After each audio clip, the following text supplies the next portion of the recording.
Bismillah,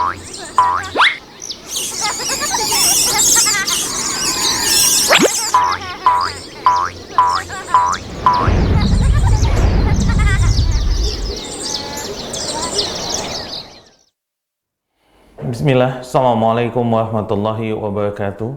Alhamdulillah, wassalatu wassalamu ala rasulillah wa ala alihi wa sahbihi wa man wala ma ba'du. Pemirsa Syah TV yang dirahmati Allah dimanapun Anda berada, puji dan syukur kita kepada Allah Subhanahu wa Ta'ala karena atas limpahan nikmat, karunia, taufik, hidayah dan juga nikmat-nikmat lainnya yang masih banyak Allah berikan pada kita. Alhamdulillah kita kembali bertemu dan berkumpul di stasiun televisi kesayangan kita bersama, Syah TV, saluran dakwah keluarga Islami. Dan tak lupa, semoga salawat dan salam senantiasa tercurah untuk uswasana kita, makhluk termulia yang pernah hidup di atas dunia, Nabi kita, Nabi besar Muhammad Sallallahu Alaihi Wasallam. Dan semoga salawat dan salam itu senantiasa tersambung untuk istri-istri beliau, sahabat-sahabat beliau, keluarga-keluarga beliau, dan juga orang-orang yang teguh memegang dan menjalankan sunnah beliau sampai hari kiamat nanti. Pemirsa Syah TV yang dirahmati Allah dimanapun Anda berada, seperti biasa setiap pekannya pada hari Kamis pukul 9.00 waktu Indonesia bagian Barat sampai dengan nanti pukul 10.30 waktu Indonesia bagian Barat, Syah TV mempersembahkan kajian parenting bijak mendidik anak bersama guru kita Ustadz Abu Salma Muhammad Hafizahullah Ta'ala. Dan untuk pekan kali ini kita masuk pada sesi sharing dan tanya jawab atau sesi konsultasi dan tanya jawab, karena bagian untuk tema yang kemarin sudah kita bahas sudah selesai, dan insya Allah ta'ala di pekan depan kita akan masuk pada tema yang baru. Untuk itu pada pekan kali ini Ustadz akan berusaha untuk menjawab pertanyaan-pertanyaan yang mungkin selama ini belum bisa kami sampaikan kepada Ustadz, ataupun mungkin memberikan kesempatan bagi Anda yang ingin bertanya tapi kemarin mungkin ketika menelpon susah tersambung dengan Ustadz. Jadi kami persilakan bagi Anda yang ingin bertanya, silakan untuk menelpon di line interaktif kami di nomor 0822 8888 6630. Kami ulangi di 0822 8888 6630. Ataupun bagi Anda yang ingin bertanya langsung lewat pesan singkat, baik itu di WhatsApp, silakan di nomor yang sama. Tapi bagi Anda yang bertanya lewat platform digital lainnya seperti Facebook, Instagram, ataupun YouTube, silakan untuk bertanya langsung pada kolom komentar. Baik, kita akan langsung mulai sesi tanya jawab kita pada pagi kali ini. Kami akan coba cek sambungan terlebih dahulu bersama guru kami yang sudah ada di kota Depok, Jawa Barat.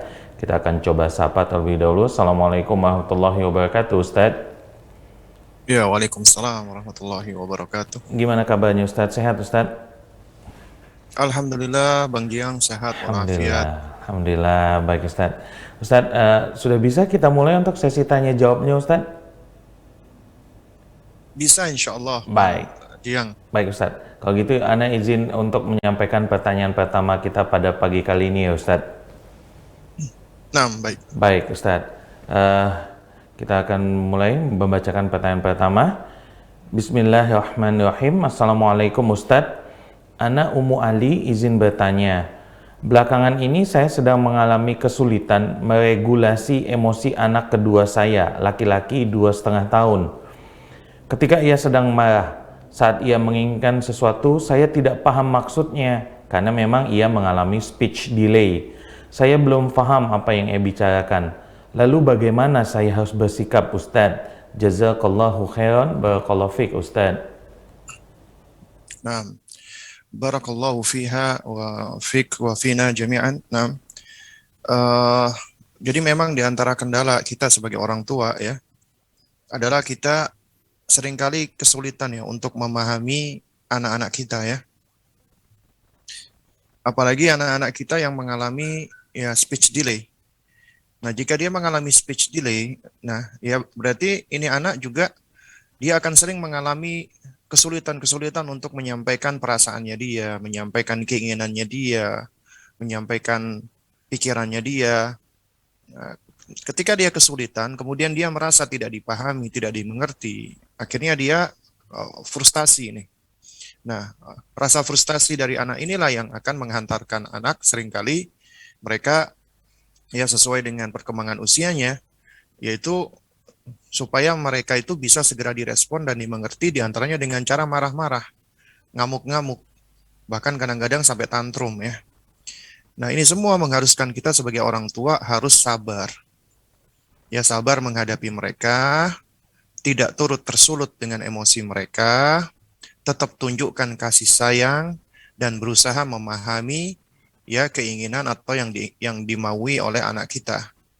Nah, oleh karena itu di sini kuncinya ketika Anda merasa kesulitan untuk memahami anak Anda, maka ya ini memang suatu hal yang lumrah manusiawi ya, tapi yakinlah Allah Subhanahu wa taala itu memberikan kemampuan kepada setiap orang tua, masing-masing orang tua, apalagi seorang ibu, kemampuan untuk bisa memahami anaknya.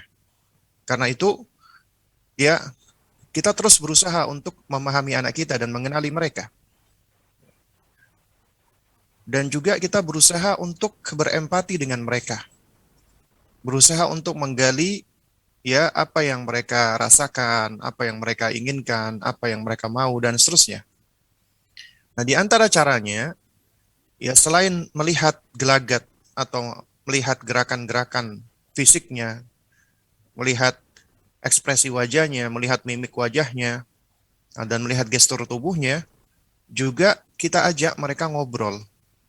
Di antaranya dengan metode tanya jawab. Kalau anak belum mampu untuk menyampaikan, maka kita boleh ya memberikan pertanyaan dengan jawaban ya tidak, ya tidak. Atau misalnya dia masih enggan menjawab, cuman angguk geleng. Ya, minimal agar kita tahu nih apa yang sedang dirasakan. Tapi untuk mengajukan pertanyaan ini kita juga harus punya basicnya ya, knowledge-nya. Artinya kita harus tahu apa yang akan kita tanyakan. Misal, si anak tiba-tiba teriak-teriak, ya. Nah, jadi kita usahakan jangan bertanya dulu kepada anak yang mereka lebih sulit untuk menjawabnya. Misalnya, kenapa kamu nangis? Kenapa kamu teriak-teriak? Nah, kata kenapa ini, untuk anak-anak di usia seperti itu, yang apalagi mengalami speech delay, ya itu adalah satu hal yang semakin dikhawatirkan semakin menambah rasa frustasi mereka karena mereka harus menerangkan sesuatu yang mereka kesulitan dengannya. Ketika kita tanya, kenapa? Mengapa kamu begitu? Gitu loh. Nah, yang benar adalah kita dekati dengan cara yang lemah lembut, ya. Lalu kemudian kalau perlu kita pangku atau kita peluk, kemudian kita pandang wajahnya, kemudian kita tanya, ya. Misalnya, kamu sedih ya? Jadi kita tunggu dia merespon, ya. Kalau misalnya dia geleng-geleng, kamu marah ya? Nah, intinya kita tanya terus ya sampai kita mendapatkan jawaban, ya.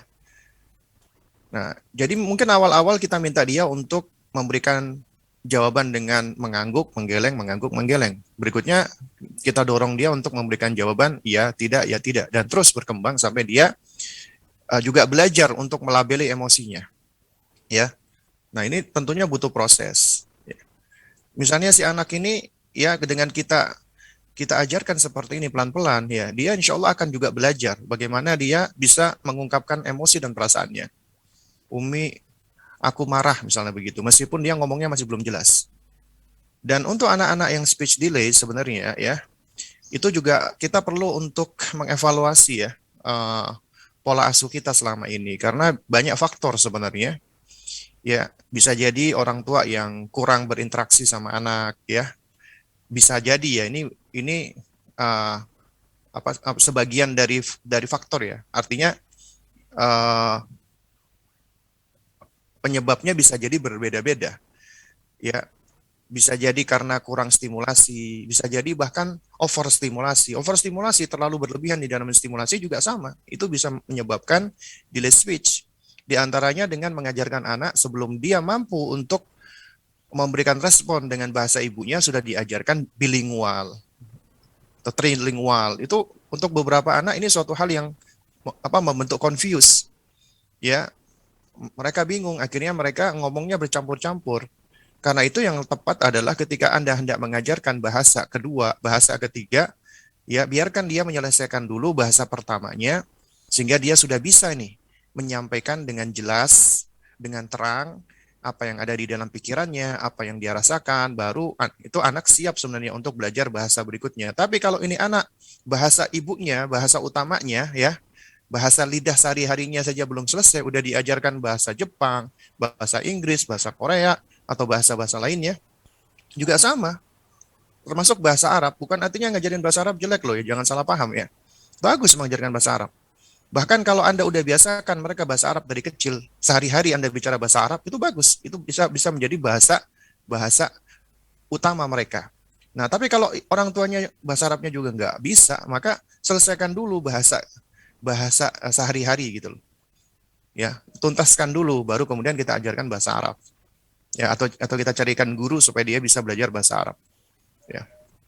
Intinya adalah ya, terus berusaha dan berupaya untuk ya membersamai anak kita, dan kemudian juga kita perlu untuk mengevaluasi pola asuh kita. Juga selain itu juga anak-anak yang terlalu banyak diberikan gadget ya. Jadi screen time-nya di usia anak seperti itu tinggi. Akhirnya itu juga menyebabkan seringkali terjadi delay speech juga di situ.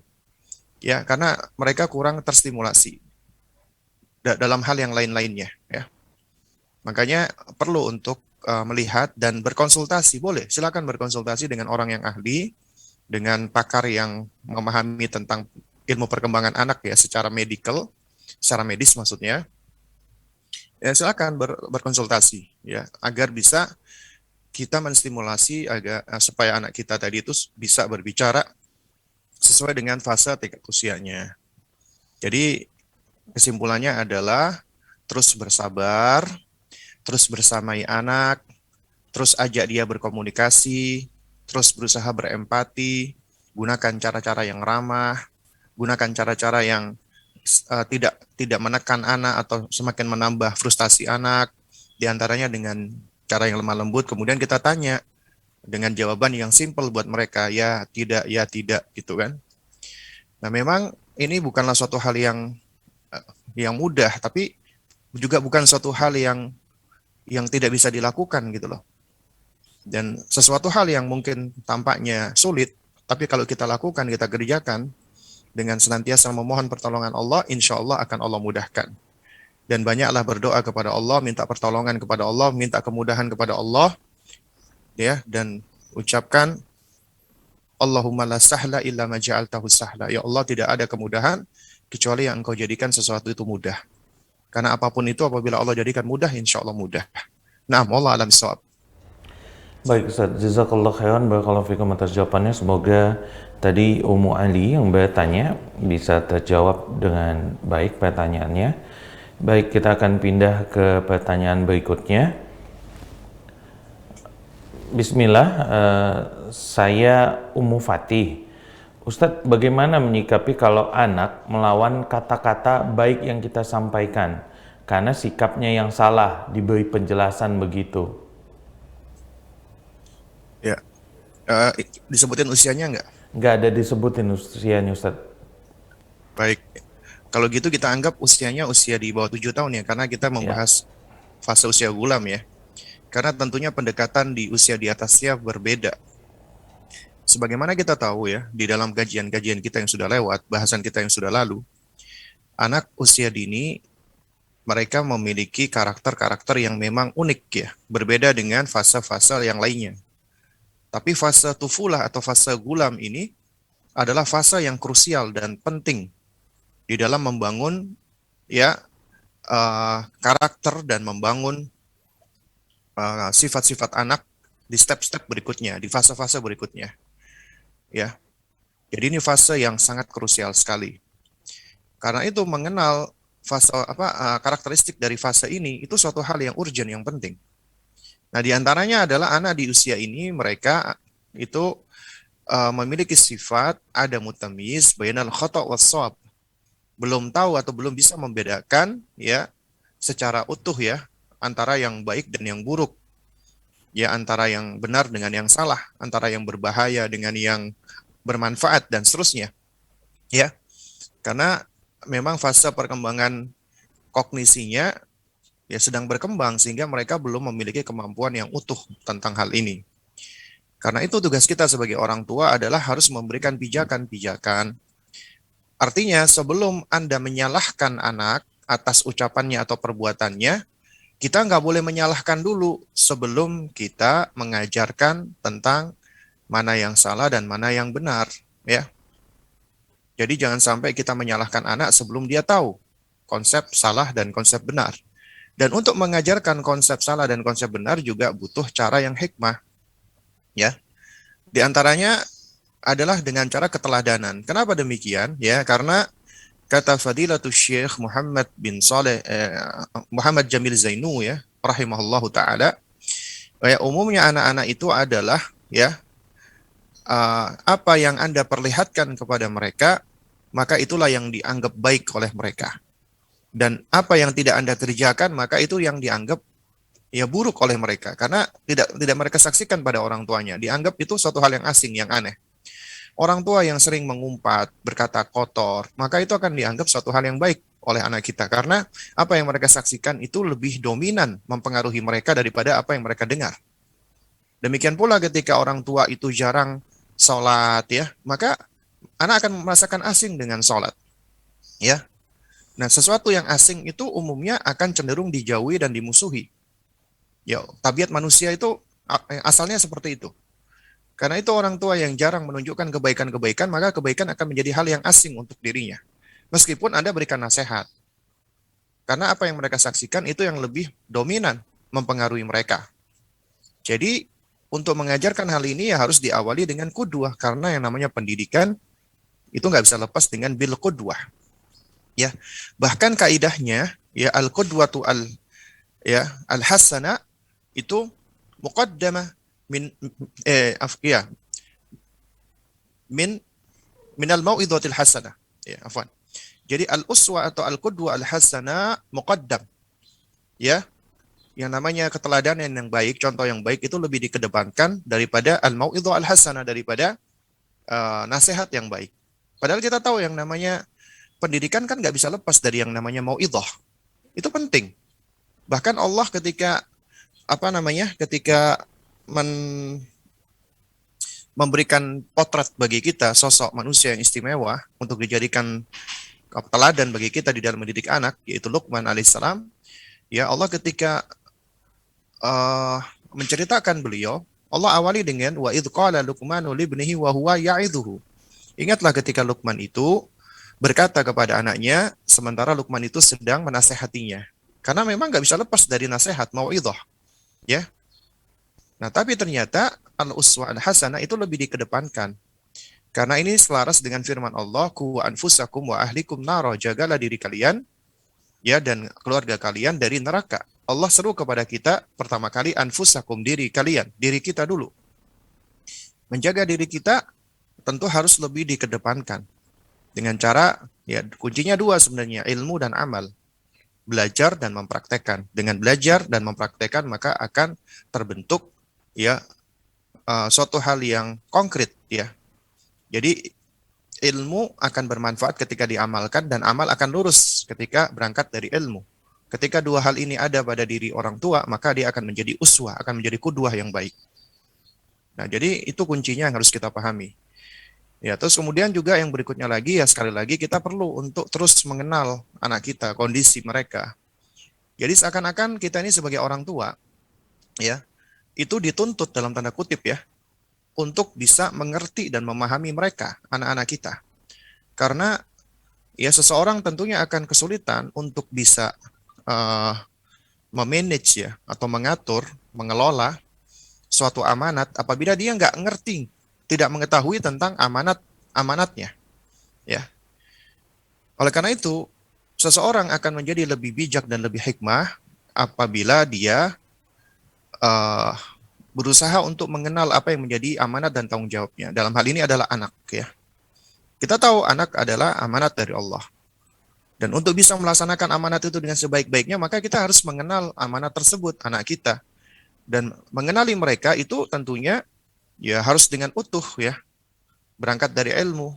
Kita harus meyakini mereka adalah entitas yang unik yang Allah ciptakan untuk kita, ya. Tapi sejatinya anak kita itu adalah milik Allah.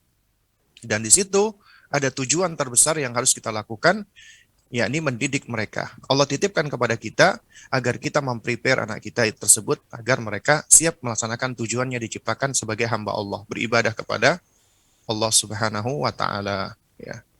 Nah, karena itu ya jamaah sekalian yang dimuliakan Allah, ya. Kalau misalnya anak itu dia uh, ketika diberitahu dia cenderung membantah, melawan, ya kita nggak perlu terlalu khawatir, ya.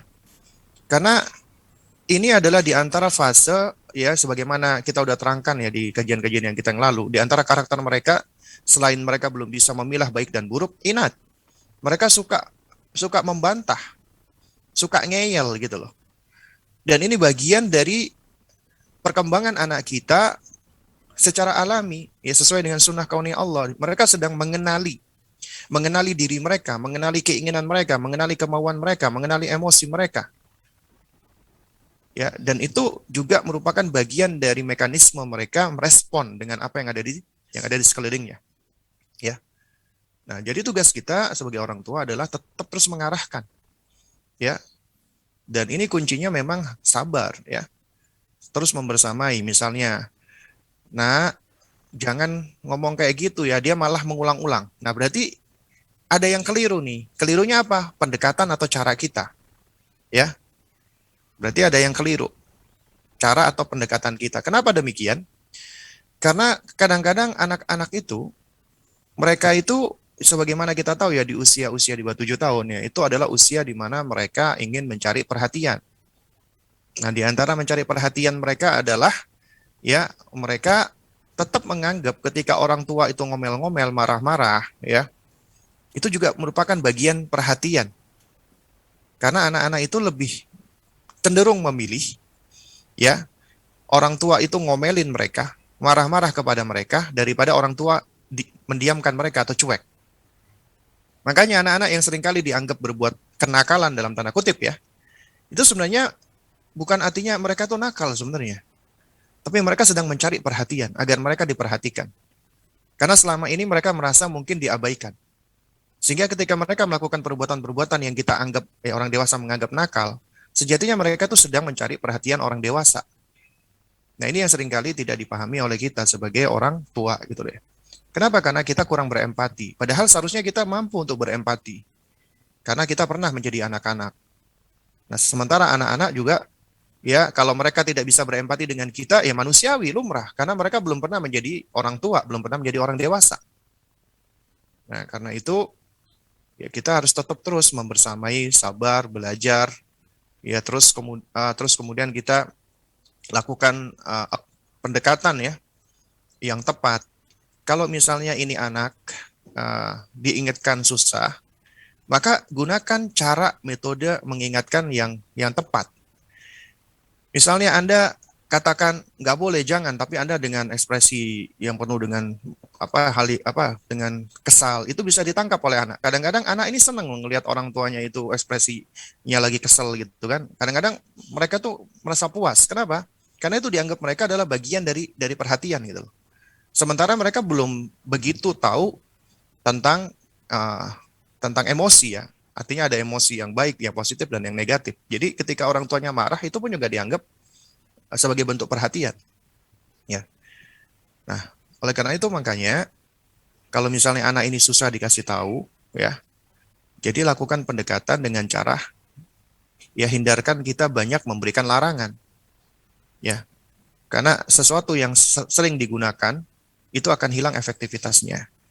Kemudian juga ketika kita mempergunakan larangan, sebelum kita sampaikan, ya sebagaimana metodenya Luqman alaihissalam ya, kita perhatikan dua hal, sisi afeksi dan kognisi. Afeksinya kita ya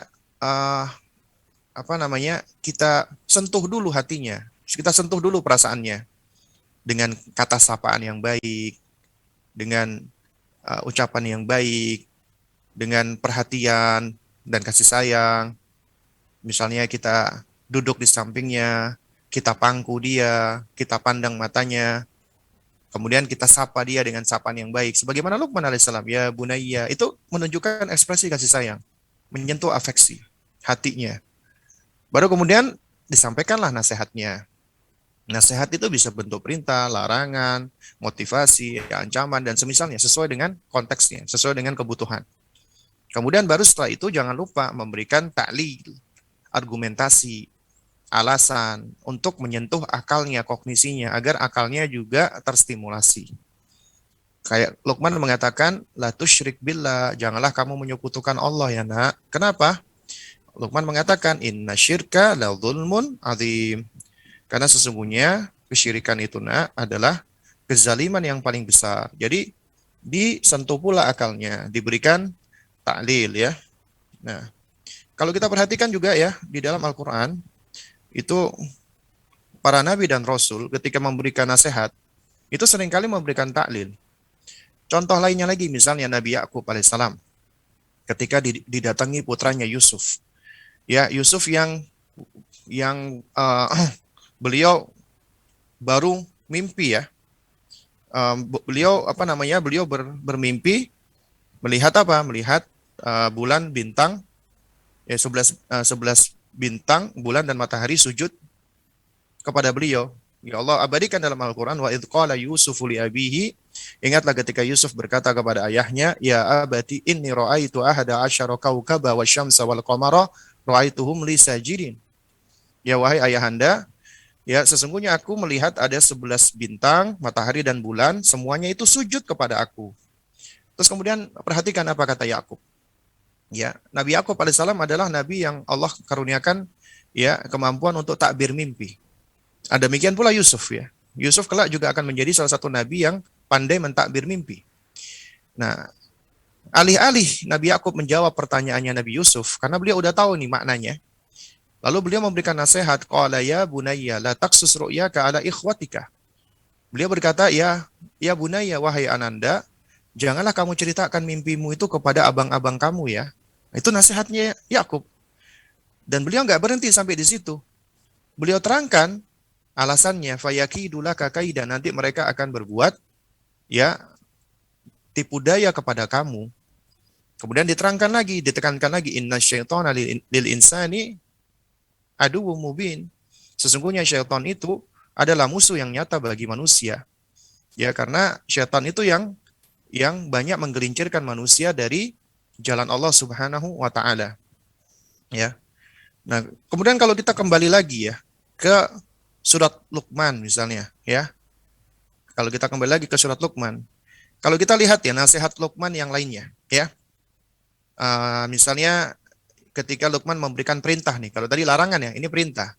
Ya bunayya, wahai nak, aqimis sholata, tegakkan salat, wa'mur bil ma'ruf wanha 'anil munkar.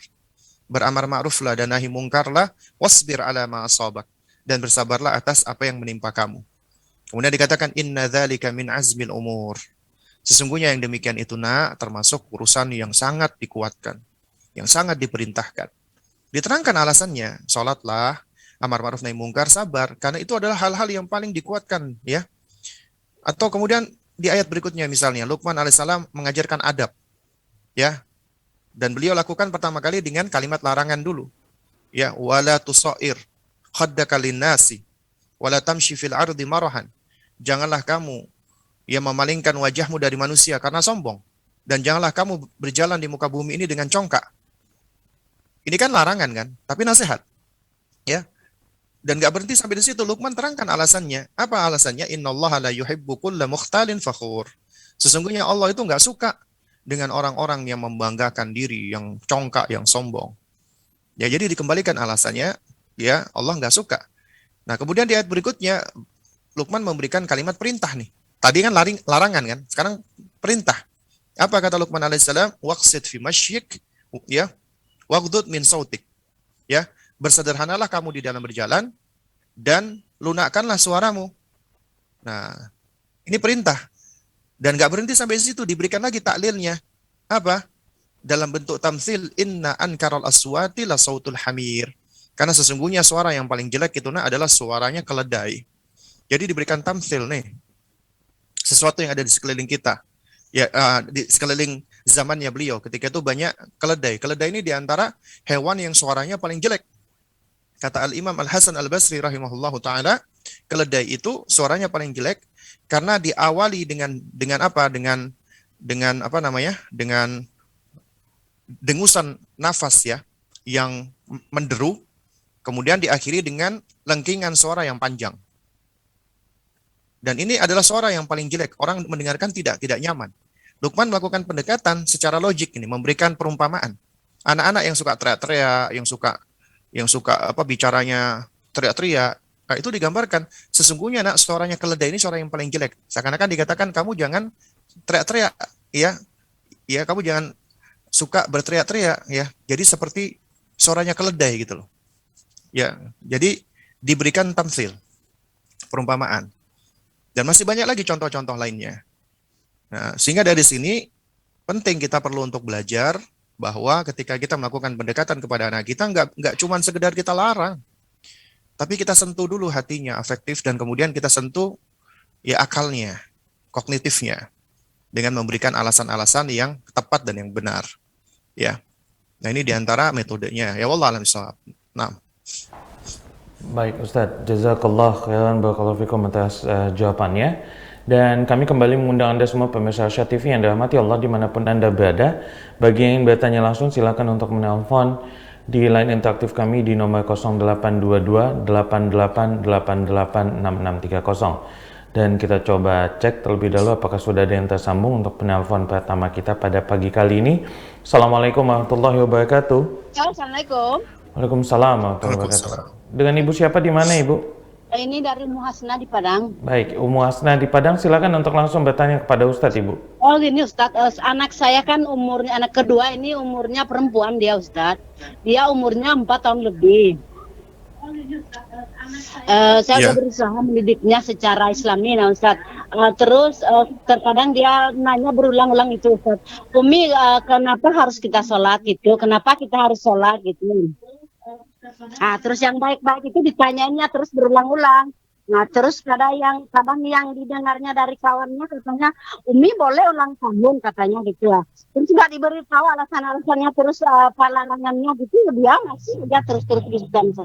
Gimana Ustaz mau mengatasi Ustaz terus mau cara yang baik Ustaz? Ya, syukron Ustaz. Nah, baik. Assalamualaikum warahmatullahi wabarakatuh. Nah, afwan wa jazakillah khairan ya. Anak 4 tahun ya.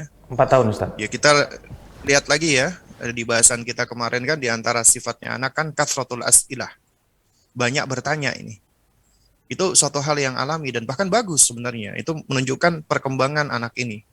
Karena anak itu Allah sudah bekali dengan berbagai macam instrumen untuk bisa belajar, dan kemudian juga ya Allah jadikan mereka itu di antara metode belajarnya adalah tadi ada curiosity, rasa ingin tahu, sehingga anak akan banyak bertanya tentang sesuatu yang dia lihat, yang dia saksikan, karena dia sedang berusaha untuk mengaitkan ini antara maklumat-maklumat informasi yang dia lihat, yang dia dengar, yang dia saksikan, itu dia ingin berusaha untuk mencari kaitan-kaitannya. Makanya anak akan banyak bertanya, dan tugas kita sebagai orang tua membersamai mereka, memberikan jawaban yang tepat, yang benar, yang jujur. Kalau kita nggak tahu, kita katakan nggak tahu, ya, dan kita jawab sesuai dengan perkembangan usianya. Dan ini mengharuskan kita untuk terus belajar. Nggak boleh kita berhenti belajar. Bahkan sejatinya dengan kita mendidik anak-anak, kita sejatinya sedang mendidik diri kita sendiri. Karena kita harus prepare, siap nih, untuk menghadapi pertanyaan anak-anak. Ketika kita nggak tahu pertanyaan anak-anak itu bisa kita jawab, ya, nah itu malah kebanyakan orang tua atau sebagian orang tua, kamu ngapain nanya-nanya kayak gitu, nggak penting banget itu pertanyaan kamu. Udah, kamu belajar aja, nggak usah tanya-tanya aneh-aneh. Kadang-kadang orang tua seperti itu. Padahal ini bagian dari ya upaya mereka. Kenapa? Karena manusia itu di antara metode belajarnya ketika dia tidak tahu, dia bertanya. Bahkan Allah perintahkan apabila kita nggak punya ilmunya, kita nggak tahu, fas'alu ahla dzikri in kuntum la ta'lamun. Bertanyalah kepada ahlu zikir, ahlu ilmi ketika kamu nggak tahu. Kamu nggak punya ilmunya, tanya kepada orang yang berilmu. Anak-anak ini menjadikan orang tuanya sebagai gurunya. Yang pertama, ketika mereka nggak tahu, mereka bertanya. Makanya kita harus prepare, orang tua itu harus siap menjadi guru. Orang tua itu sejatinya guru, yang digugu dan ditiru, kata orang Jawa katanya guru sing digugu lan ditiru, ya kan? Orang tua juga ustaz pertama buat anak-anaknya. Ya, antum boleh mengatakan, ya saya bukan ustadz. Memang benar kita bukan ustadz, tapi kita sejatinya adalah ustadz untuk anak-anak kita. Ya, orang tua harus bisa menjadi ustadz pertama kali untuk anak-anaknya. Kita juga bukan seorang muallim, ya, tapi kita sejatinya muallim. Maksudnya untuk sekolahan atau untuk orang lain kita mungkin bukan seorang muallim, tapi sejatinya orang tua itu muallim. Muallim itu artinya guru yang mengajarkan ilmu. Ya, kita juga muaddib, kita mudarris dan seterusnya. Berarti ini mengharuskan kita harus belajar. Dan ini ya, sebenarnya hikmah dan faidah ketika Allah berikan amanat kepada kita manusia, yang bisa jadi mungkin ya ketika kita nggak punya anak, kita malas-malasan aja, nggak ada yang memotivasi kita. Tapi ketika kita punya anak, kita termotivasi nih. Bagaimana caranya kita bisa memprepare agar kita bisa mendidik mereka dengan sebaik-baiknya, itu butuh ilmu, butuh dasar. Dasarnya adalah ilmu. Dan kemudian kita belajar mempraktekannya. Dan ketika kita menghadapi anak-anak juga kita akan diuji dengan berbagai macam ya hal, diantaranya pertanyaan-pertanyaan anak. Yang kita mau nggak mau juga harus bisa mempersiapkan jawabannya. Nah, kalau misalnya kita ditanya oleh anak kita, Umi, kenapa kita sholat? Ya, biasanya ya orang tua memiliki jawaban bermacam-macam. Misalnya ada orang tua yang nggak suka anaknya banyak nanya-nanya. Udah, kamu kebanyakan nanya kamu. Itu perintah Allah, sholat. Kalau nggak sholat, kamu nanti diadab sama Allah. Ada orang tua seperti ini. Ya, kamu kebanyakan nanya-nanya kamu ini. Kenapa kita harus sholat? Kenapa? Itu perintah Allah. Perintah Allah, nggak usah kamu tanya-tanya. Sholat kamu, nggak usah tanya-tanya. Kenapa mau sholat? Ya. Soalnya kamu kalau nggak sholat, kamu diadab oleh Allah. Nah, ada orang tua seperti ini. Mungkin kalau kita lihat dari satu sisi, itu jawabannya memang tidak salah. Ini memang perintah Allah. Kalau kita nggak sholat, memang kita diadab oleh Allah. Salah nggak? Nggak salah. Tapi ketika kita menyampaikan sesuatu yang sejatinya ini tidak salah ya, tapi dengan cara yang salah, dengan metode yang keliru, di saat yang keliru, kemudian juga kepada orang ya, atau objek dakwah dalam hal ini anak kita, ya juga nggak tepat, maka itu akan menjadi suatu hal yang tidak baik. Kenapa demikian?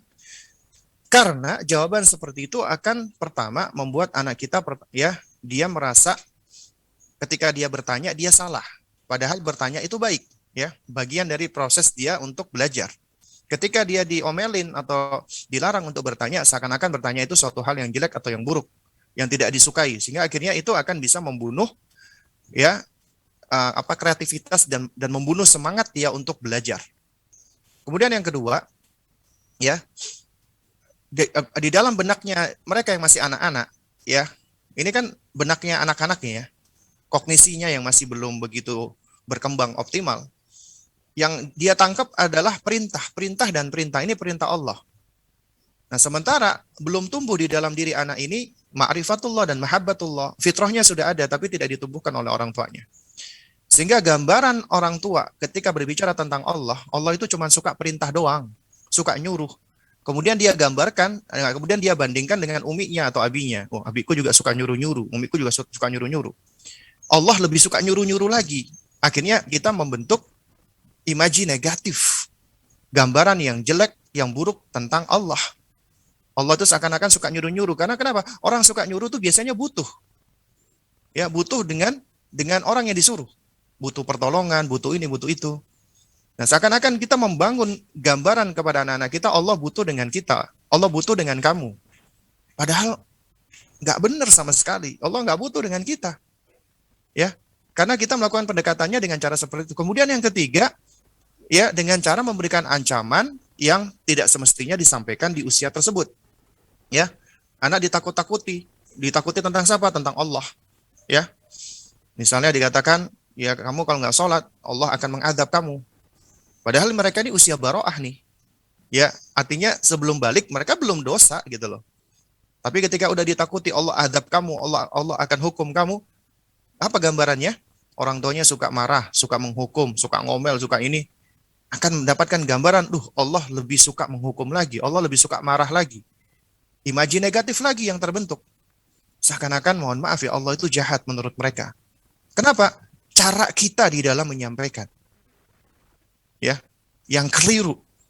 Membangun imaji yang jelek di hadapan anak-anak kita tentang penciptanya Allah. Allah suka menghukum, Allah suka jahat. Padahal pertama kali yang harus kita tumbuhkan adalah mereka cinta sama Allah. Allah itu kalau kita belajar tauhid asma wa sifat, ya kalau kita belajar tauhid asma wa sifat, itu semua nama-namanya indah, semua sifat-sifatnya mulia. Dan Allah tidak disifatkan dengan sifat ghadab, marah misalnya. Allah berbuat makar misalnya. Allah berbuat tipu daya misalnya. Kecuali ini sifat-sifat yang disebutkan sebagai bentuk pembalasan. Al-muqabil. Ya, sebagai bentuk pembalasan ya makhluknya. Contoh misalnya, ya, Allah nggak akan berbuat makar kecuali sebagai bentuk balasan. Ya, wa makaru, mereka berbuat makar. Dan Allah pun berbuat makar kepada mereka. Wallahu khairul makirin, Allah sebaik-baik yang berbuat makar. Ya. Jadi berbuat makarnya Allah sebagai bentuk balasan karena keburukan mereka, ya. Atau juga misalnya apa namanya? Ya apa namanya? Allah misalnya berbuat kaid, ya. Berbuat muslihat. Ya, itu sebagai bentuk balasan. Karena yang kita nggak boleh mengatakan Allah al-makir, Allah sang pembuat makar, Allah sang membuat tipu muslihat. Nggak boleh. Karena ini ya nama-nama dan sifat-sifat ya yang ya apa namanya ini adalah sifat yang tidak boleh kita jadikan nama untuk Allah Subhanahu wa taala. Dikatakan Allah adalah sang pembuat makar misalnya. Nggak boleh. Ya. Bahkan kalau kita perhatikan di dalam Asmaul Husna itu nama-nama Allah itu hampir semuanya adalah, bukan hampir ya, semuanya maksud saya, semuanya itu adalah indah, semuanya itu adalah mulia. Ya, semuanya itu sempurna. Dan Allah itu ketika menyebutkan tentang dirinya, ya, dan kita diajarkan adab kepadanya yang paling tinggi dengan mengucapkan basmalah, Allah kenalkan bahwasanya dirinya namanya adalah Allah, dan Allah sematkan dengan dua nama Ar-Rahman Ar-Rahim, sama-sama bersifat rahmah, kasih sayang. Dari sini kita bisa belajar bahwasanya seharusnya pendekatan pertama kali kita kepada anak-anak kita adalah kasih sayang. Itu kuncinya, dasarnya. Lalu kemudian yang berikutnya lagi, menghadapi pertanyaan anak-anak ya yang banyak bertanya, ya tentunya kita bersabar, kita berusaha untuk mencari tahu jawabannya. Nah, lalu kemudian juga kita harus terus belajar, ya, belajar. Dan kalau kita ditanya anak kita nggak bisa menjawabnya, maka suatu hal yang baik ketika kita juga berusaha mencari jawabannya dengan cara bertanya kepada orang yang lebih berilmu dibandingkan kita. Ya. Nah, kalau misalnya anak kita menjawab, Umi, kenapa kita harus sholat, Mi? Ya, kenapa kita harus sholat? Ya, memang ada orang tua yang menjawab seperti tadi yang saya contohkan. Juga ada orang tua yang menjawab, ya mungkin jawabannya lebih baik. Kita sholat, nak, karena diperintahkan oleh Allah. Allah menciptakan kita untuk beribadah kepadanya. Sehingga ketika Allah perintahkan, kita wajib menaati. Benar nggak jawabannya? Benar jawabannya. Tapi tetap saja untuk anak-anak seusia mereka ini jawaban yang sebenarnya ya belum begitu menyentuh dan memuaskan bagi mereka. Kenapa? Karena masih ada karena masih membentuk ya bahwasanya sholat itu perintah dari Allah, memang perintah ya dari Allah. Tapi ini akan membentuk di dalam benak anak ya bahwa karena ini perintah Allah yang harus kita taati, masih ada ini kemungkinan anak akan menganggap Allah itu butuh dengan sholat kita. Allah butuh dengan ibadah kita, padahal tidak butuh Allah dengan amal perbuatan kita. Karena itu jawaban yang paling tepat adalah kenapa kita harus sholat? Karena kita cinta dengan Allah. Karena kita sayang dengan Allah. Dan Allah pun sayang dengan kita. Di antara bentuk sayangnya Allah dengan kita adalah agar kita bisa berbicara dengan Allah, bisa ngomong dengan Allah, bisa berkomunikasi dengan Allah. Kita sholat. Sholat itu adalah sarana kita berbicara dengan Allah. Memang benar, nak, di dunia ini Allah tidak menampakkan dirinya. Allah sengaja menyembunyikan dirinya, ghaib ya. Tidak tampak oleh kita, tapi Allah itu wujud, makanya kita ajarkan tauhid nih, tauhid ya, di antara bab al-imanu billah yang pertama kali adalah mengajarkan anak-anak kita al-imanu biwujudillah, yaitu mengimani keberadaan Allah, eksistensi Allah, baru kemudian mengajarkan tentang rububiyah, asma wa sifat dan uluhiyah. Artinya pondasinya akidah di situ gitu loh. Karena apabila kita didik anak kita dengan tauhid, dengan akidah, pondasi, ya itu akan semakin membentuk di dalam diri anak ya, itu karakter-karakter yang luar biasa. Karena ketika Anda mengajarkan tauhid asma wa sifat, ya, itu nama-nama Allah itu memiliki pengaruh yang luar biasa. Contoh misalnya, Anda ajarkan Allah Al-Alim, Allah Maha Mengetahui. Nah, di antara konsekuensi nama Al-Alim, Allah yuhibbul ilma, Allah mencintai ilmu dan Allah mencintai ahli ilmu. Sehingga ini akan mendorong anak untuk senang ilmu, senang belajar. Karena Allah mencintai ahlul ilmi. Misalnya Allah Al-Qawi, Allah adalah yang maha kuat. Berarti Allah ya juga mencintai yang namanya kekuatan. Maka kita ajarkan kepada anak kita agar mereka juga bisa menjadi sosok makhluk yang kuat. Kuat imannya dan kuat fisiknya. Karena Allah mencintai mereka-mereka yang kuat, yang menjaga kekuatannya agar bisa menjadi orang yang kuat. Ya. Lalu kemudian misalnya ya Allah Subhanahu wa taala itu misalnya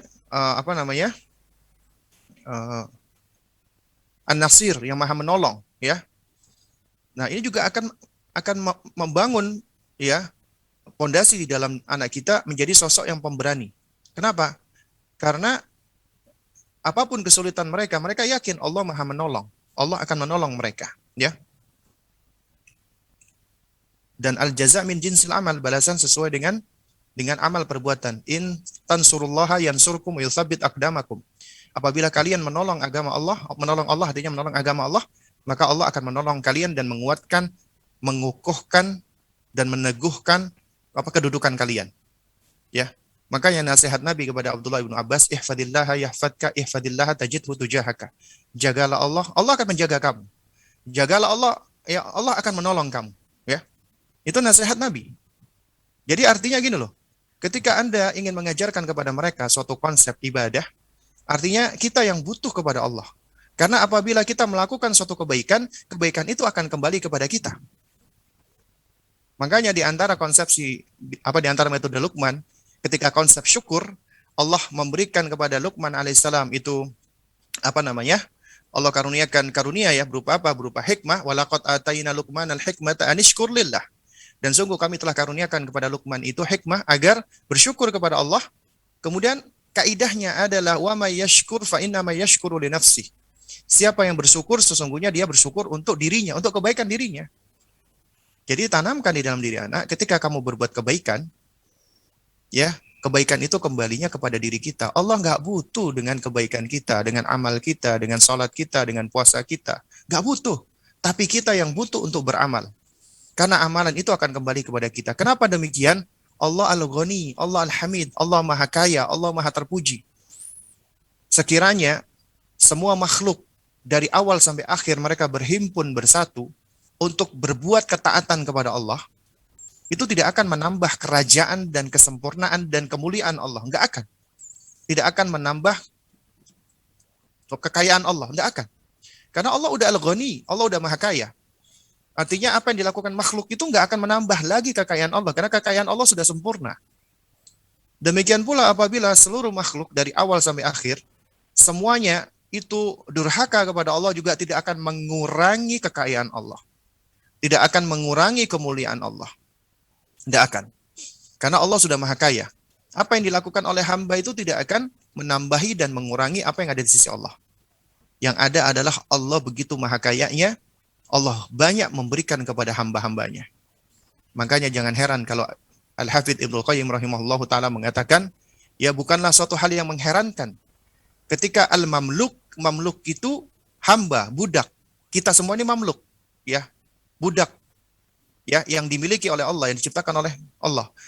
Jadi kata beliau bukanlah suatu hal yang mengherankan, bukanlah suatu hal yang menakjubkan ketika hamba itu mengabdi kepada Al-Malik, ya kepada tuannya. Dia mengabdi 24 jam non-stop misalnya, enggak berhenti-berhenti beribadah, enggak berhenti-berhenti mengabdi, itu enggak mengherankan karena memang kewajiban mamluk hamba seperti itu. Tapi yang menakjubkan adalah ketika sang Malik, sang raja ini, Tuhan Allah Subhanahu wa taala, ya, yang tidak butuh dengan hambanya, tapi dia tetap berbuat kebaikan dan membagi-bagikan karunia-Nya kepada hamba-hambanya. Ini Allah nggak butuh ya dengan hambanya, tapi Allah tetap berbuat baik. Diberikan berbagai macam kenikmatan. Itulah Rabb kita, Allah Subhanahu wa taala, yang harus kita bangun di dalam benak, terutama hati anak-anak kita, Allah itu adalah Rabb kita yang maha sempurna. Dan ini yang akan membangun mahabbah, cintanya anak kita kepada Allah. Kalau ini sudah terbentuk, mahabbah ini akan menjadi motor, penggerak ibadah. Anak itu akan terinisiatif sendiri, nggak perlu banyak disuruh-suruh, dia akan beribadah. Kenapa? Karena sholatnya, dia tahu dalam sholat itu dia sedang berbicara dengan Allah, dan dia sayang dengan Allah, dia cinta dengan Allah. Lalu kemudian dia tahu Al-Quran adalah kalamullah, perkataan Allah. Orang yang mencinta senang mendengarkan perkataan yang dicinta. Karena dia mencintai Allah. Dan Al-Quran adalah kalamullah, firmannya Allah, perkataan Allah. Maka dia senang membaca Al-Quran. Senang mendengarkan Al-Quran. Ya, dan masih banyak lagi sebenarnya. Ini adalah kuncinya. Jadi memang butuh pondasi yang sangat kuat di dalam mengajarkan anak-anak tentang konsep ibadah. Artinya adalah dibentuk dulu agar mereka itu mencintai Allah. Mahabbatullah. Ya, juga misalnya tentang jawaban tentang ulang tahun. Kenapa ya kok temanku ulang tahun yang tadi yang sempat disinggung. Umi, kenapa kok ada si fulan atau si fulana itu ulang tahun? Banyak orang tua yang kadang-kadang bingung untuk menghadapi pertanyaan anak seperti ini. Ya. Sebenarnya ini suatu hal yang tidak perlu dibingungkan. Karena anak sedang bertanya tentang sesuatu yang membutuhkan jawaban dari kita yang tegas, yang ilmiah dan hikmah. Ya. Jadi sebelum kita jawab kenapanya, kita berikan pijakan dulu kenapa kita tidak berulang tahun. Kenapa kita tidak merayakan ulang tahun. Itu dulu yang diberikan pijakan sebelum kita memberikan jawaban kenapanya. Nah, karena apabila mereka sudah tahu ternyata ulang tahun itu bukanlah ya bagian dari tradisinya umat Islam. Ulang tahun itu ternyata berasal dari tradisinya orang-orang kafir. Ya, dan kita diperintah untuk tidak menyerupai orang-orang kafir. Ya. Nah, sementara ulang tahun itu adalah budayanya orang-orang kafir. Kita mencintai Rasulullah. Rasulullah tidak merayakan ulang tahun. Sahabat tidak merayakan ulang tahun. Para ulama tidak merayakan ulang tahun. Kaum muslimin tidak merayakan ulang tahun. Yang merayakan ulang tahun adalah orang-orang kafir. Ya. Nah, oleh karena itu kita harus mengajarkan konsepsi Islam. Islam yang sebenarnya. Islam itu adalah istislamu lillahi bitauhid wal inqiyadu, ya. Lahu bita'ati wal bara'atu minasyirki wa ahlihi. Islam itu adalah kita memasrahkan diri kita kepada Allah dengan mentauhidkannya, menaati Allah, ya. Kemudian kita berlepas diri dari kesyirikan dan para pelaku kesyirikan. Artinya ketika Anda mengajarkan tauhid sebagaimana Luqman, itu nggak bisa lepas dari harus memperingatkan dari kesyirikan. Ya, la tusyrik billah, janganlah kamu menyekutukan Allah. Berarti kita sudah mengajarkan konsepsi adanya kesyirikan, adanya kekafiran, adanya keburukan. Ya. Nah, ini memang butuh waktu dan butuh proses. Artinya, ini perbuatan yang buruk, perbuatan yang jelek. Dia tahu. Nah, mungkin kebingungan dia adalah kalau ini perbuatan buruk, kenapa kok ada orang-orang yang dia kenal melakukannya, masih merayakan ulang tahun misalnya. Ya. Nah, ini baru kita masuk ke fase berikutnya. Yaitu ke fase berikutnya ketika kita harus mendidik anak-anak kita di dalam menghadapi adanya kekeliruan-kekeliruan seperti ini. Contoh misalnya, ya selain masalah ulang tahun misalnya, si anak ini tahu uminya pakai hijab, pakai jilbab. Dia tahu hijab itu adalah kemuliaan bagi wanita, sesuatu yang diperintahkan Allah, ya dan seterusnya. Dia tahu. Tapi ternyata dia punya tante nggak pakai jilbab, nggak pakai hijab. Ya, nah pastinya dia bakal nanya dong, Umi kenapa tante kok nggak pakai hijab? Umi, kenapa tante kok nggak pakai jilbab? Ya, misalnya seperti itu ya. Nah, ini juga akan menjadi suatu hal yang seringkali menjadi tricky ya buat orang tua. Wah, bagaimana cara jawabnya ya? Nanti kalau misalnya kita jawabnya terlalu frontal nih, anak nanti bisa ini kan, bisa kasar atau keras dan sebagainya. Nah, jamaah sekalian muliakan Allah. Kita itu seringkali kadang-kadang sudah terperangkap dengan jeratan rasa takut terlebih dahulu. Takut dianggap fundamentalis, radikalis, teroris, dan yang semisalnya. Kita nggak perlu takut dulu. Itu kita buang dulu jauh-jauh. Karena kalau itu berkaitan antara al-haq dan al-batil, maka yang hak ya hak, yang batil ya batil. Itu prinsip dulu. Ya, baru kemudian kita berbicara tentang masalah mauqif. Anak-anak di usia seperti ini, mereka belum bisa, ya, intinya mengambil sikap abu-abu itu nggak bisa. Jadi mereka cuma hitam-hitam, putih-putih. Itu pondasi dulu yang harus kita bangun. Oleh karena itu makanya apabila ada anak kita seperti ini, kita harus syukuri gitu loh. Ya. Lalu kemudian yang kedua, baru kita ajarkan empati. Ya, empati, berempati. Alih-alih kita ajarkan mereka membenci, ya, kita tetap harus mengajarkan mereka benci dengan keburukan, kemaksiatan, kesyirikan. Memang harus. Tapi juga kita harus ajarkan berempati, yaitu berkasih sayang. Ini butuh waktu, butuh proses. Artinya begini loh, kalau kita sayang, kita cinta sama teman kita, sama keluarga kita yang melakukan keburukan, ya, maka kewajiban kita adalah nasihat, memberikan nasihat. Nasihat itu bukti rasa cinta, ya. Kenapa? Karena bisa jadi orang-orang yang melakukan kekeliruan ini, kita ajarkan kepada mereka, bisa jadi mereka belum tahu, bisa jadi mereka lupa, bisa jadi mereka lalai, atau yang lainnya. Karena itu yang ditumbuhkan pertama kali kepada mereka adalah kasihan dulu. Iya ya nak ya, kasihan ya, tante belum pakai jilbab ya. Kasihan ya nak ya, teman-teman kamu itu yang masih merayakan ulang tahun. Jadi kan dia merasakan tumbuh kasihan dulu gitu loh. Dari rasa ini ya, baru kita tumbuhkan agar mereka berani untuk beramar ma'ruf nahi mungkar. Metodenya Luqman nih. Tapi ya tentunya dengan cara yang kita ajarkan dengan cara yang baik ya. Nah, memang anak-anak beda ya. Mereka belum bisa menimbang maldharat dan maslahat. Kita orang dewasa bisa. Kadang-kadang kita lebih sungkan mengingatkan ya ada orang lain misalnya nggak pakai jilbab. Ya, untuk pakai jilbab. Kita mungkin merasa nggak nyaman. Padahal ini kan mungkar ya. Ini adalah kemungkaran. Tapi seringkali di dalam benak kita ini sudah berkaitan dengan masalah privasi lah dan lain sebagainya, hak asasi lah. Dan kita nggak pingin melanggar itu gitu loh. Ya, itulah kita sebagai orang dewasa. Anak-anak enggak. Sesuai dengan fitrahnya dia melihat keburukan, maka bisa jadi dia akan mendekati tantenya tadi. Tante kenapa sih kok nggak pakai jilbab? Tante, jilbab itu perintah Allah loh. Tante, wanita muslimah itu harus pakai jilbab loh. Intinya dengan kalimat-kalimat yang polos yang keluar dari hatinya. Dan ini kadang-kadang kita sebagai orang tua heran. Kita merasa malu. Aduh, anakku rek. Aduh, anak saya ngomongnya kayak gitu. Padahal kita harus bangga ini. Ini anak, Masya Allah. Dia berani menyampaikan sesuatu yang seharusnya kita berani menyampaikannya. Tapi anak kita yang berani menyampaikannya. Dengan kepolosannya, dengan ketulusannya. Biarkan mereka menyampaikan.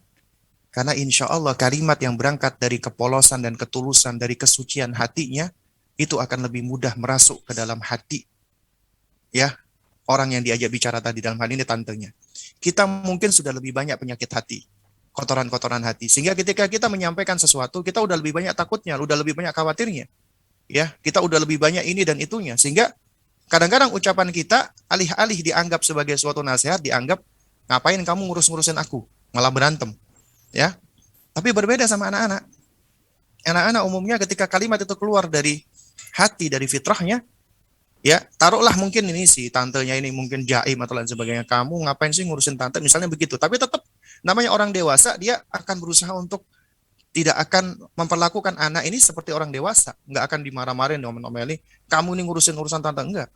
Ya kecuali kalau si tantenya ini mungkin memang ada ini ya, ada gangguan atau yang semisalnya. Ya, jadi umumnya dia akan tetap berbuat baik. Dan bisa jadi ucapan si anak ini itu bisa menjadi sebab hidayah yang terngiang-ngiang di dalam dirinya.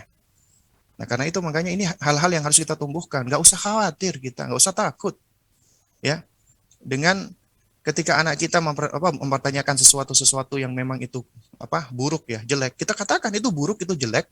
Tinggal bagaimana kita mengarahkan agar anak kita itu ya mereka bisa ketika mengingatkan bisa dengan cara baik ya. Ya intinya seperti itu. Nah, wallahu a'lam bishawab. Baik Ustaz, jazakallah khairan barakallahu fikum. Semoga tadi bisa menjawab pertanyaan Ibu yang sudah berhasil menelpon ke studio kami. Baik, kita akan kembali ke pertanyaan yang sudah masuk di WhatsApp. Dari Umu Imron di Jogja. Anak saya usia 2 tahun. Bagaimana cara mengajari anak hafalan Al-Quran? Di sounding Al-Fatihah, dia masih suka nggak fokus dan nggak mau. Malah disuruh diam dan main saja. Bolehkah kita mengancam pada anak yang suka lempar-lempar dengan ancaman, nanti kalau melempar mainan, nanti disembunyikan mainannya? Barakallahu fikum Nah, Ustaz. baik, Wafik Barakallah. Ini sebenarnya udah pernah kita bahas ya, dan udah pernah apa namanya, intinya kaidah-kaidah dan prinsipnya sudah pernah kita sampaikan sebenarnya ya. Jadi anak usia 2 tahun ya sebenarnya adalah usia di mana ya mereka itu masih sangat membutuhkan perhatian kita sebagai orang tua, kasih sayang kita dan seterusnya. Kemudian juga dari sisi mindset paradigma. Anda ingin mengajarkan Al-Quran kepada anak Anda. Seringkali orang tua itu cuman concernnya itu kepada hafalan, hafalan, dan hafalan. Sebelum kepada yang paling inti daripada hafalan itu sendiri. Apa? Mendidik hati anak agar mereka mencintai Al-Quran. Itu kuncinya. Kalau Anda cuma stick kepada hafalan, itu berarti Anda stick hanya kepada kuantitas. Dan betapa banyak anak-anak yang dididik hanya stick kepada kuantitas perkara-perkara tangible seperti ini, tapi hatinya kosong dari kecintaan kepada Al-Quran. Imma nanti dia futur, nggak mau lagi membaca Al-Quran, nggak mau lagi dia mempelajari Al-Quran, ya. Atau imma dia menjadi penghafal Quran, tapi ternyata Quran itu tidak memberikan pengaruh untuk dirinya. Di dalam sebuah hadis ya, dalam sebuah riwayat yang dihasankan oleh Syekh Al-Albani rahimahullahu ta'ala, pernah suatu ketika Nabi mengatakan, inna aktsara ya munafiqi min ummati qurra'uha. Sesungguhnya ya mayoritas orang-orang munafik dari umatku ini adalah para pembaca Al-Quran. Ini menunjukkan bahwasanya orang yang bacaan Qurannya bagus, indah, termasuk hafalannya banyak, nggak jaminan. Tidak menjadi jaminan dia adalah orang yang selamat dan bisa menjadi sebab keselamatan bagi orang tuanya. Mentang-mentang tahu atau membaca hadis Nabi bahwasanya anak penghafal Quran itu bisa menjadi ya yang bisa memberikan syafaat, yang bisa memasangkan tajul waqar, yang memasangkan mantel atau jubah. Akhirnya anaknya ya dijadikan sesuai dengan obsesi orang tuanya penghafal Al-Quran, tapi dengan cara yang tidak tepat, dengan cara yang keliru. Seharusnya bangun dulu dari akidahnya agar dia mencintai Al-Quranul Karim. Oleh karena itu, ya Jundub bin Abdillah Al-Bajali radhiyallahu ta'ala anhu, beliau mengatakan ya kunna ghilmanan hazawiratan ma'an Nabi sallallahu alaihi wasallam. Kami ketika itu masih anak-anak usia hazawirah. Hazawirah ini usia mereka sudah mencapai ya sudah dekat dengan usia kuat. Biasanya 10 tahun ke atas. Ya, usia hazawirah ini biasanya usia 10 tahun ke atas. Kami bersama dengan Nabi sallallahu alaihi wasallam ya. Kemudian beliau mengatakan wa kunna nata'allamu al-imana qabla an nata'allama al-Qur'an. Dan kami mempelajari dulu masalah keimanan sebelum kami belajar Al-Qur'an. Tsumma ta'allamna al-Qur'ana fazdatna bihi imana. Baru kemudian kami mempelajari Quran, semakin bertambahlah keimanan kami. Kaidah yang diajarkan oleh para sahabat Nabi adalah al-iman qabla al-Qur'an. Karena itu makanya wahai para orang tua, bagus, baik ketika Anda punya keinginan menjadikan anak Anda penghafal Al-Quran. Niat yang sangat mulia. Tapi cuma niat tanpa diiringi dengan cara yang benar, maka niat yang benar itu belum tentu baik. Sebagaimana kata Abdullah ibnu Mas'ud radhiyallahu ta'ala anhu yang mengatakan, wa kam min muridin lil khairi lam yusibhu. Betapa banyak orang yang punya keinginan-keinginan, kepengen, niat-niat yang baik, gak memperolehnya. Kenapa? Caranya yang tidak tepat. Caranya yang keliru. Ya. Kemudian juga dikatakan ketika ditalqin Al-Fatihah tidak fokus. Ya usia anak seperti itu. Karenanya makanya kita jangan cenderung menggegas dan tergesa-gesa di dalam menghadapi mereka. Padahal umumnya ini anak-anak ya, ketika Anda tasmi' perdengarkan Al-Quran, itu Al-Quran itu bisa memberikan kedamaian untuk siapapun yang mendengarkan. Anda boleh ya tasmi' Al-Quran, Anda putarkan Al-Quran ketika dia akan tidur, bangun tidur, bahkan ketika dia bermain pun Anda perdengarkan Al-Quran ya. Itu juga setahu saya adalah tidak mengapa. Ya. Jangankan anak-anak ini, orang dewasa ketika ibu-ibu sedang memasak ya. Ini juga pernah ditanyakan kepada Fadilatul Syekh Shalih Fauzan Al-Fauzan tentang ibu-ibu yang sedang memasak, boleh nggak sambil menyetel murotal Al-Quran? Kata Syekh Shalih Fauzan, boleh. Anda sedang nyetir, boleh.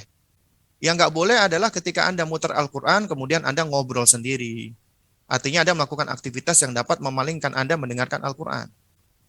Dan betapa banyak ya anak-anak yang ketika dia bermain itu di rumah, itu disetel Al-Quran, murotal, berulang-ulang. Itu sesuatu yang sering didengar. Ya, Anda nggak niat nih menghafal, karena sering didengar, hafal. Itu banyak, itu para driver ya, Masya Allah. Ketika dia kerja, dia nyetel, misalnya surat Ar-Rahman, bolak-balik. Itu akan hafal. Jangankan Al-Quran, hal yang maksiat aja Anda dengarkan bolak-balik tanpa Anda sadari, Anda hafal. Misalnya Anda kerja di sebuah minimarket, kemudian di minimarket itu tiap hari nyetel lagu. Anda sebenarnya nggak fokus mendengarkan lagu, tapi karena sering didengar, akhirnya Anda hafal dengan sendirinya. Karena Allah sudah memberikan, maksud saya, Allah sudah memberikan kepada manusia kemampuan untuk menyerap sesuatu, apalagi yang itu diulang-ulang, dia akan hafal. Artinya manusia itu memiliki kemampuan untuk menghafal siapapun. Ya, cepat atau lambat, meskipun bervariasi tiap-tiap orang. Dengan repetisi, mengulang-ulang, siapapun akan bisa menghafal apa yang diulangkan tersebut. Apalagi Al-Quran. Al-Quran lebih mudah lagi. Karena aja jangan fokus kepada banyak-banyakan atau kuantitas hafalan, jangan. Tapi fokuskan dulu kepada pendidikan hatinya, pendidikan imannya. Insya Allah, Allah akan mudahkan. Kemudian juga jangan lakukan pendekatan kepada anak usia 2 tahun dengan memberikan ancaman-ancaman. Belum waktunya. Ya, misalnya mereka bermain melemparkan mainan. Kenapa mereka melemparkan mainan? Cari tahu dulu gitu loh. Karena mereka ini belum ngerti apa yang mereka lakukan. Alih-alih misalnya kita sembunyikan, kita ancam, kita seharusnya melakukan pendekatan dengan cara yang baik. Misalnya ketika dia melempar barang, jangan langsung kita salahkan, karena itu mungkin suatu hal yang fun, mainannya dilempar. Ya, kita lakukan pendekatan, kita katakan, Masya Allah adik, ya, misalnya kita ajarkan kepada anak kita, pelan-pelan nih, konsep karunia dari Allah yang harus dia syukuri, punya tangan. Masya Allah, Allah berikan adik tangan ya. Ya, coba sini Umi lihat, ini tangannya adik, ini tangannya Umi. Allah beri jari. Kita ajarkan misalnya ini ibu jari, jari telunjuk dan seterusnya. Ya, dengan tangan kita bisa makan, kita bisa menulis, kita bisa bermain, kita bisa memegang, kita bisa jabat tangan. Nah, ini kita ajarkan kepada mereka. Terus kemudian kita ajarkan ini semua adalah pemberian siapa? Allah. Allah yang menciptakan. Kemudian kita kembalikan ke konsep paling mendasar, rukun syukur. 3, i'tirafu bil qalbi. Ya, harus diyakini di dalam hati. Artinya kita harus mendahului untuk membangun rasa syukurnya dari dalam hati. Kemudian diucapkan dengan lisan. Talkinkan dia mengucapkan alhamdulillah. Ada hal-hal ya, apapun itu kita ajarkan mereka mengucapkan alhamdulillah. Segala pujian, sanjungan yang paling tinggi adalah milik Allah. Lalu kemudian kita ajarkan rukun syukur yang penting pula adalah mempergunakan kenikmatan tersebut di dalam ketaatan, tidak di dalam perbuatan-perbuatan buruk. Tangan kita milik siapa? Milik Allah. Allah yang menciptakan, Allah titipkan kepada kita. Kita syukuri, ucapkan alhamdulillah, dan kita gunakan untuk hal-hal yang baik. Baru kemudian kita ajarkan, tangan tidak digunakan untuk menyakiti. Misalnya ketika dia memukul orang lain, memukul hewan, tidak digunakan untuk menyakiti. Kemudian kita ajarkan misalnya pensil. Ini namanya pensil. Kita ajarkan pensil dipakai untuk menulis, ya. Dan pensil tidak dipakai untuk dilempar. Kalau adik mau lempar, sini, mari kita carikan benda-benda yang memang digunakan untuk dilempar, misalnya bola. Nah, bola adik boleh melempar. Baru kemudian kita ajarkan lagi, misalnya tempat melemparnya, batasannya. Itu hal-hal yang harus kita lakukan seperti itu. Di usia mereka seperti ini. Kenapa? Karena mereka belum punya kemampuan untuk bisa memprediksi dampak dari perbuatannya. Kemudian juga mereka belum tahu tentang konsep benar dan salah. Kemudian mereka intinya mereka masih belum ready, siap. Anda sudah memberikan hukuman dan ancaman yang seperti itu. Ya, kecuali kalau anak Anda sudah ngerti ini. Tapi masalahnya apakah dia sudah ngerti di usia 2 tahun, ya. Nah, dan untuk melakukan ini memang butuh kesabaran, butuh belajar, butuh perhatian. Ya, dan ini insya Allah akan lebih banyak yang mempengaruhi kepada anak-anak kita hal-hal positif. Alih-alih Anda hanya sekedar melarang, memberikan ancaman dan menghukum, ketika Anda melakukan pendekatan seperti ini, Anda sejatinya sedang membangun bonding. Bonding antara diri Anda dengan anak Anda, dan Anda juga sedang menguatkan bonding anak Anda dengan penciptanya Allah, dengan selalu mengingatkan semua itu dari Allah dan harus bersyukur kepada Allah. Dan Anda juga mengajarkan banyak sekali maklumat, informasi ya yang berkaitan dengan karunia Allah. Misalnya tangannya dia itu untuk apa, kemudian benda-benda atau mainannya ini untuk apa, dan Anda ajarkan dia penggunaan-penggunaannya. Itu jauh lebih berguna, jauh lebih bermanfaat ketimbang tadi. Tadi memang lebih simpel nih, shortcut, jalan pintas. Ya, karena apa? Kita kepingin anak kita langsung nurut dengan apa yang kita sampaikan. Tapi di balik shortcut ini ternyata banyak bolongnya. Banyak lubang-lubangnya, banyak hal-hal yang dapat ya sadar atau nggak sadar mencederai dan membahayakan. Nah, wallahu a'lam bishawab. Baik, Ustadz, jazakallahu khairan, barakallahu fikum Ustadz atas jawabannya. Dan alhamdulillah Ustadz, ini karena waktu juga sudah hampir habis, kita akan masuk ke pertanyaan terakhir. Dan qadarullah tidak semua pertanyaan juga akhirnya bisa kami sampaikan kepada Ustadz, karena masih banyak sekali ini pertanyaannya. Tapi ini kita berikan pertanyaan terakhir sekaligus sebagai penutup, dan mungkin nanti juga Ustadz bisa memberikan kisi-kisi ataupun pesan mengenai apa yang bakal kita bahas di pekan yang akan datang. Baik, kami akan bacakan pertanyaan terakhir kita pada pekan kali ini. Assalamualaikum, Ustadz Afwan izin bertanya, bagaimana cara mendidik anak yang ayahnya merantau? Apa saja tambahan peranan kita sebagai ibu? Jazakallahu khairan Ustadz. Baik, wa jazakillahu khairan. Nah, jadi ketika ayahnya merantau, ya apa saja tambahan peranan untuk seorang ibu? Tugas Anda, Bu, peran Anda sudah banyak. Jadi sebenarnya udah nggak perlu lagi ditambah. Lakukan ya yang sudah ada itu dengan dengan sebaik-baiknya, dengan sepenuh hati. Tarbiyah itu ibadah. Maka hadirkan dengan keikhlasan. Dan keikhlasan juga tidak cukup tanpa dengan diiringi ilmu. Makanya kita tetap terus harus belajar. Yang harus dilakukan adalah apa? Tetap keberadaan ayah itu penting di dalam pendidikan. Jadi alih-alih Anda fokus untuk menambah peran Anda, tapi yang perlu dilakukan adalah kita tetap harus menghadirkan peran ayah. Ayahnya sedang kerja di luar kota. Anda sedang menghadapi ujian LDM, long distance marriage. Ya. Sementara anak ini butuh sosok ayah. Alhamdulillah di zaman ini Allah berikan kita kemudahan, berbeda dengan zaman dahulu.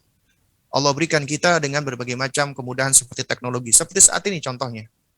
Artinya saya bisa berbicara dengan Anda dimanapun Anda berada saat ini. Ada yang di Medan, ada yang di Padang, ada yang di Jawa, ada yang di ini dan di itu. Allah berikan kemudahan. Ya, dan ini karunia dari Allah. Demikian pula ketika ada sosok ayah, dia harus bekerja di luar kota, bahkan luar negeri, itu tidak seharusnya juga menyebabkan semua komunikasi itu terputus. Ya.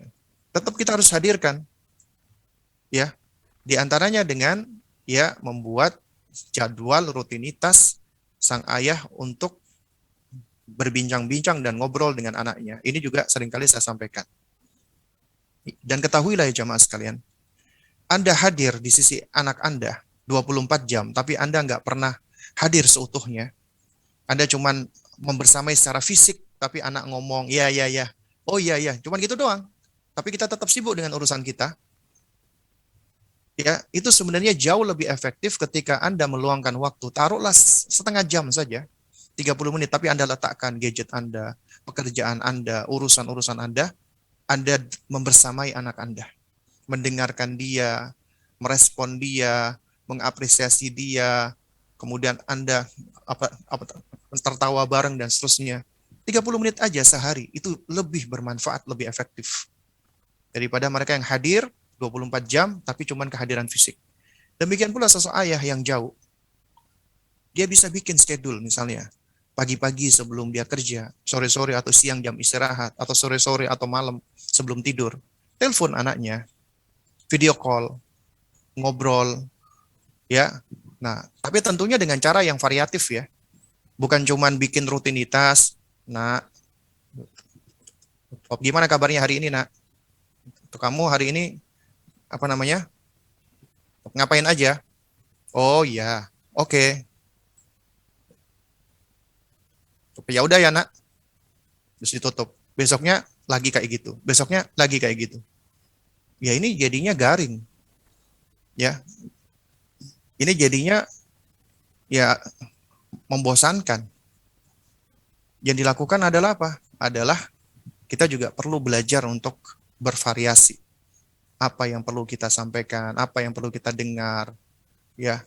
Dan kita berusaha untuk hadir seutuhnya, meskipun via video call. Ketika anak menyampaikan, meskipun itu tampak seremeh apapun, menurut kita tetap dengarkan, ya, dan respon dengan baik. Dan itu insya Allah yang akan tetap terus menjaga bonding kita. Ya jamaah sekalian, di antara kunci kesuksesan dalam keluarga, terutama pendidikan, itu bonding, ikatan, alaqah, ya. Dan ini sebenarnya ya ikatan inilah yang semakin lama semakin kendur dan melepas.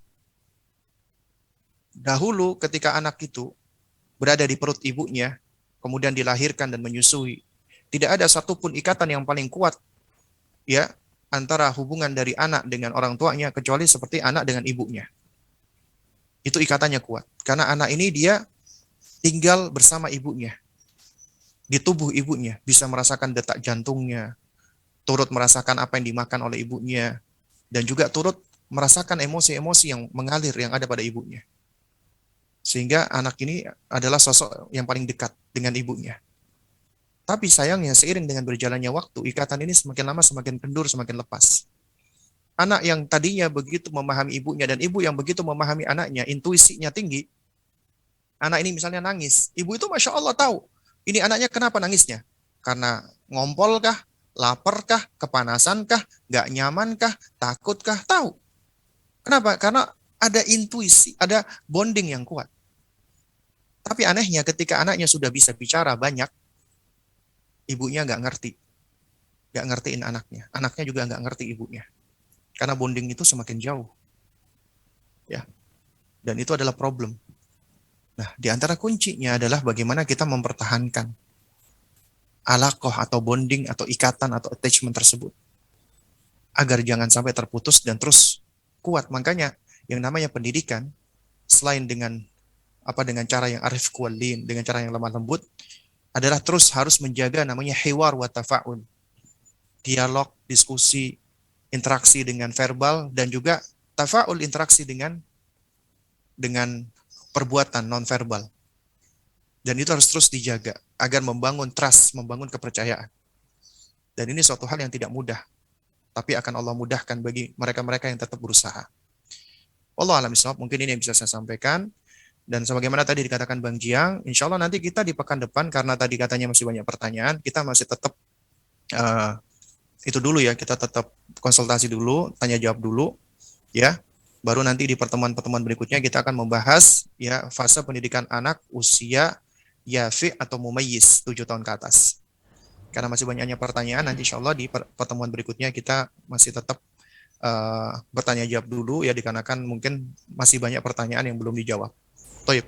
Mungkin demikian Bang Jiang yang bisa saya sampaikan, kurang lebihnya saya mohon maaf apabila ada hal-hal yang kurang berkenan atau yang mungkin terlalu panjang di dalam menjawab tadi ya, dikarenakan yang paling penting menurut saya itu bukanlah kiatnya, tapi yang paling penting itu adalah membangun pondasinya dan kaidahnya. Ya mungkin ini yang bisa saya sampaikan, kurang lebihnya saya mohon maaf. Insyaallah ya kita memohon kepada Allah agar Allah senantiasa berikan kita kesehatan, berikan kita usia yang panjang, dan yang paling penting dari itu adalah Allah berikan kita taufik untuk terus kita bisa belajar dan kita disuakan kembali oleh Allah di pertemuan berikutnya. Nah, baik Ustaz, jazakallah khairan, barakallahu fikum Ustaz, dan alhamdulillah Pemirsa Syah TV yang dirahmati Allah dimanapun Anda berada, seperti yang sudah disampaikan oleh guru kita bersama Ustadz Abu Salma Muhammad Hafizullah Ta'ala, di pekan depan kita masih akan insya Allah Ta'ala akan memfasilitasi Anda semua untuk bertanya langsung kepada Ustadz. Jadi untuk pertanyaan tadi yang belum kami sampaikan, seperti ada Ibu Wina di Sidoarjo, dan juga pertanyaan-pertanyaan lainnya dari Ummu Khalid dari Riau, dan juga masih banyak pertanyaan lain yang sudah masuk. Insya Allah Ta'ala di pekan depan kami akan kembali memberikan sesi khusus untuk Anda semua bertanya, dan bagi yang pertanyaan belum kami sampaikan pada pekan kali ini, insya Allah Ta'ala di pekan depan kami akan tanyakan kembali kepada Ustadz. Dan kami mengucapkan jazakumullah khairan barakallahu fikum pada Ustadz. Semoga Allah memberkahi dan memberikan balasan kebaikan yang bertambah pada Ustadz, dan juga menjaga Ustadz dan keluarga dalam kesehatan, sehingga masih bisa memberikan manfaat kepada kami semua. Baik, pemirsa Syah TV yang dirahmati Allah dimanapun Anda berada, kami seluruh kerabat kerja yang bertugas pamit undur diri. Kami mohon maaf jika tidak bisa memfasilitasi semua pertanyaan, dan jika ada salah kata dan perbuatan. Kita tutup pertemuan kita pada pagi kali ini dengan doa kafaratul majlis. Subhanakallahumma bihamdika, asyhadu an la ilaha illa anta, astaghfiruka wa atubu ilaik. Assalamualaikum warahmatullahi wabarakatuh.